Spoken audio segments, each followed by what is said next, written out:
তবে আওয়ামী লীগের প্রধান প্রতিদ্বন্দ্বী বিএনপি চায় দলটি নির্বাচনে আসুক, নির্বাচনটি হোক অংশগ্রহণমূলক। বাংলাদেশের ভোটের রাজনীতি হবে না, ভোটই শেষ হয়ে গেছে এই দেশে ভোট বলতে আর কিছু নাই। এই দেশে যেটা হয় এটা হলো ভোটের নামে একটা প্রহসন হয়, একটা নাটক হয়, একটা কমিক হয়, একটা কার্টুন। শুধুই কি আসলে আসন ভাগাভাগি নির্বাচন দেখবো আমরা, নাকি আসলে কোন একটি ভোটের নির্বাচন আমরা দেখতে চাই? এখন তো আপনি কি চান বা না চান তাতে কিছু আসা যায় না। ওনারা কি চান সেটা আপনি দেখবেন। আপনি চান না চান কি মূল্য আছে? আপনি কে? আপনি মানে জনগণ। জনগণ কে এই দেশে? জনগণ কি না আছে এই জন্য কেউ অপেক্ষা করছে না। ওনারা নির্ধারণ করে দিয়েছে আমরা এটা দেখাবো, তোমরা দেখো এবং তোমরা হাততালি দাও এবং মাথা নাড়ো। হ্যাঁ হ্যাঁ ঠিক দেখিয়েছেন, আর দেখার শখ মিটে গেছে, এটি হচ্ছে। এবং সবচেয়ে বড় কথা হলো কি যে জনগণকে তো আপনি কোনো পাত্তাই দিচ্ছেন না, গুরুত্বই দিচ্ছেন না। জনগণ তো কিছু না এখানে আসলে বেসিক্যালি এগুলো ওনারাই ঠিক করে দিচ্ছেন যে এরকম আমি দেখাবো, তুমি এটা দেখবে এবং এটাই হবে। কাজে এই আসন ভাগাভাগি যেটা, এটাও কিন্তু ওনারাই করে দিচ্ছেন।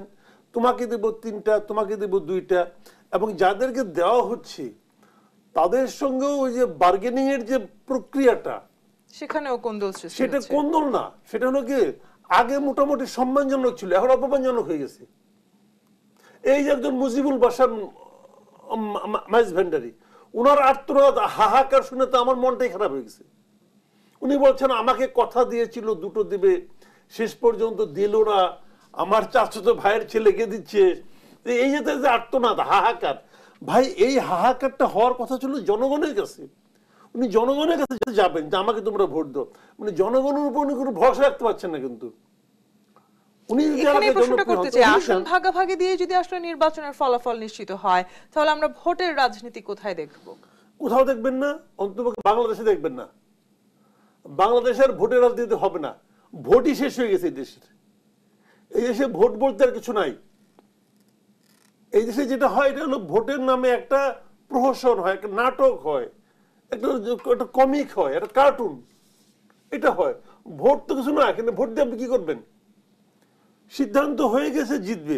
আবার যে জায়গায় প্রতিদ্বন্দ্বিতা হওয়ার আশা করা হচ্ছে সেখানে আমারই 2জন লোক, ডান হাত আর বাম হাত, যে কোনো একজন আসবে, বাইরে কারোর সঙ্গে কোনো প্রতিদ্বন্দ্বিতা হবে না। কিন্তু অযোগ্য একটা নিতান্ত একটা অযোগ্য লোক কেবলমাত্র এই ইকুয়েশনের মানে কারণে পাশ করে আসবে।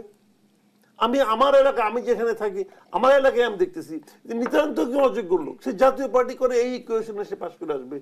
যোগ্য প্রার্থীদের আগে সরাই দেওয়া হচ্ছে সব জায়গাতেই। তো এই যে বিষয়গুলো হচ্ছে, তো এইটাকে আসলে আপনি এখন করতেছে। এবং তারাও তো মানে আগে একটা সময় ছিল জানেন যে এই ধরনের দুষ্টামি করলে, চুরি চামারি করলে মানুষটা একটু লজ্জা পাইতো যে একটু লুকায় ছুপায় করি।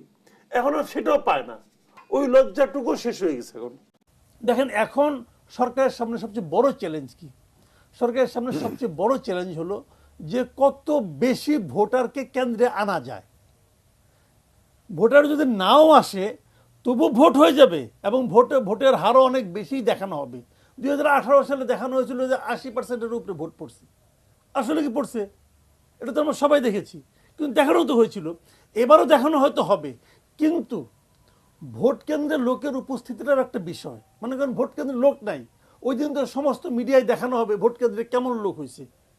এটা দিয়ে কিন্তু অনেক সময়, যেমন লক্ষ্মীপুর 3-এ ভোট কেন্দ্রে আমরা কোনো লোক দেখি নাই, তারপরে দেখানো হয়েছে 31.85% ভোট পড়েছে।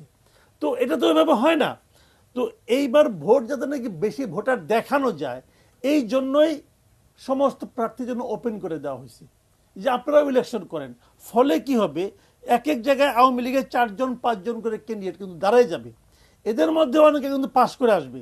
তখন এই 4-5 ক্যান্ডিডেটের সবাই কিন্তু যার যার ভোটারকে ভোট কেন্দ্রে আনার জন্য মরিয়া হয়ে যাবে। এবং এই মরিয়া হয়ে যাওয়ার মাধ্যমেও আমি মনে করি কিছু ভোটার ওনারা ফিজিক্যালি বাড়াতে পারবেন। এটা একটা স্ট্র্যাটেজি আমি বলবো আওয়ামী লীগের জন্য। এবং এই স্ট্র্যাটেজি একই সঙ্গে আরেকটা জিনিসও প্রমাণ করে।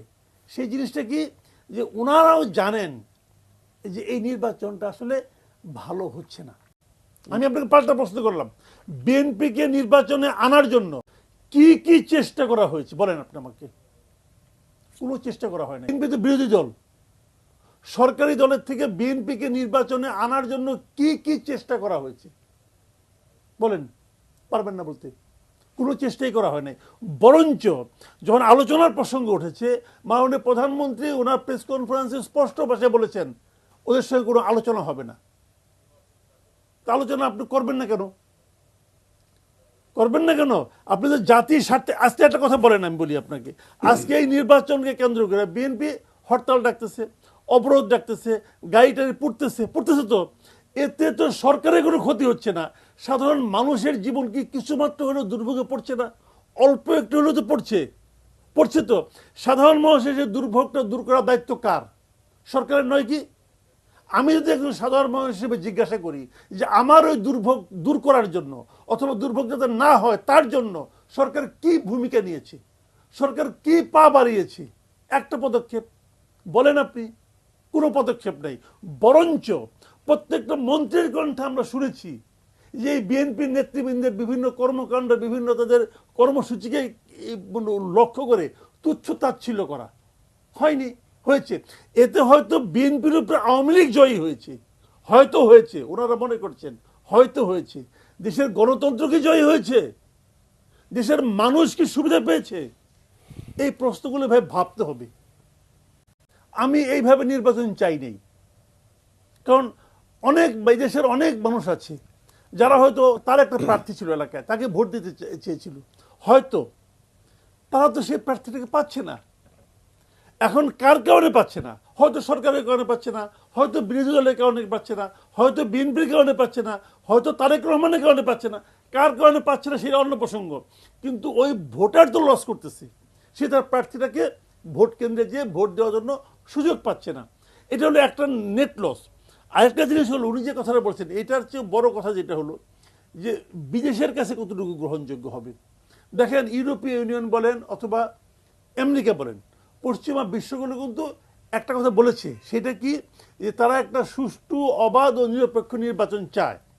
তারা কিন্তু বলেছে, কেউ কেউ আবার অংশগ্রহণমূলক নির্বাচনের কথাও বলেছেন। এখন বলার পর তারা কিন্তু এখন চুপ আছেন। কেন চুপ আছেন?